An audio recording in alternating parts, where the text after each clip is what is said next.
Ouais. Envoyez.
Message de Geneviève Darrieussecq, ministre déléguée auprès de la ministre des Armées, chargée de la mémoire et des anciens combattants.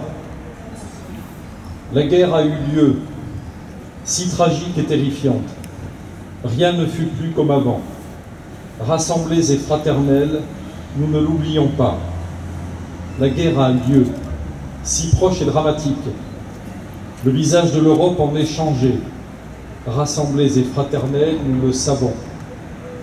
En ce 8 mai 2022, dans chaque ville et village de France, sur nos places, squares et jardins municipaux, devant nos monuments aux morts et mémoriaux, nous commémorons le 77e anniversaire de la fin de la Seconde Guerre mondiale en Europe, avec une singularité toute particulière, en écoutant les douloureux échos du temps. Le 8 mai 1945, notre continent voyait s'achever 5 années de tempête, de douleur et de terreur. Ivresse de la victoire, mais détresse, face à l'immense sacrifice consenti. Dans cette joie bouleversée, les embrassades n'ont fait oublier qu'un temps les villes ruinées, les campagnes exsangues, les proches disparus, les restrictions. L'humanité a payé le plus lourd tribut de son histoire. Elle a vu la barbarie nazie franchir le seuil de l'inhumanité et de l'indicible.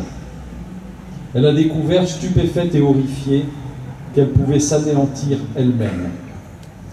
Chaque année, avec fidélité, avec reconnaissance, la nation porte son regard et son affection en direction de celles et ceux qui sont morts pour elle, vers celles et ceux qui ont combattu avec abnégation et qui ont contribué à abattre le fléau nazi. Nous nous souvenons du combat acharné des armées françaises et des armées alliées sur tous les fronts, des Français libres qui n'ont jamais cessé la lutte, du courage des résistants de l'intérieur, de chaque Française et Français qui a refusé l'abaissement de cette armée des Lumières dans l'obscurité. Dans les pas du général de Gaulle, ils ont permis à la France de rester la France. Pour notre pays, ce combat prit de nombreux visages et la victoire mille chemins. Elle exigea tant de courage, de larmes, de deuils et de sacrifices. Il y a 80 ans, en 1942, la phalange héroïque des Français de Birakem tient tête aux divisions italiennes et allemandes. Dans un océan de sable, ils ont résisté à tous les assauts. Ils incarnent aujourd'hui encore l'orgueil de notre pays et font vibrer le cœur des peuples libres. Nous nous souvenons aussi du raid mené sur le port de Dieppe, du sacrifice des soldats canadiens, britanniques et américains qui ont ouvert la voie de la libération de la France. Nous entendons encore les cris et les pleurs des raflés du terrible mois de juillet 1942, ceux des victimes, femmes, hommes et enfants, de l'ignominie et de la folie criminelle. Nous qui savons la fragilité de la paix, le passé nous instruit, les morts nous instruisent. La mémoire est un héritage autant qu'elle est une leçon. D'abord, l'unité de la France qui n'est jamais aussi forte que lorsqu'elle est rassemblée et solidaire, que lorsqu'elle se soustrait à la fureur des dissensions et des divisions, que lorsqu'elle regroupe le meilleur d'elle-même pour construire les ambitions du Conseil national de la résistance. Ensuite, le chemin de l'Europe qui fut le seul pour la réconciliation des nations européennes, qui a été façonné par les rêves de plusieurs générations successives, qui demeure celui de l'espérance dans le progrès collectif, celui du refus du nationalisme, celui d'une fraternité vivace. Enfin, ce chemin de l'unité de l'Europe n'est rien sans l'attachement viscéral de la France à la dignité de l'homme et à ses droits fondamentaux. Ce combat, nous le poursuivons ensemble, inlassablement, en Français, en Européens, en femmes et hommes libres.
Merci à nous. Merci.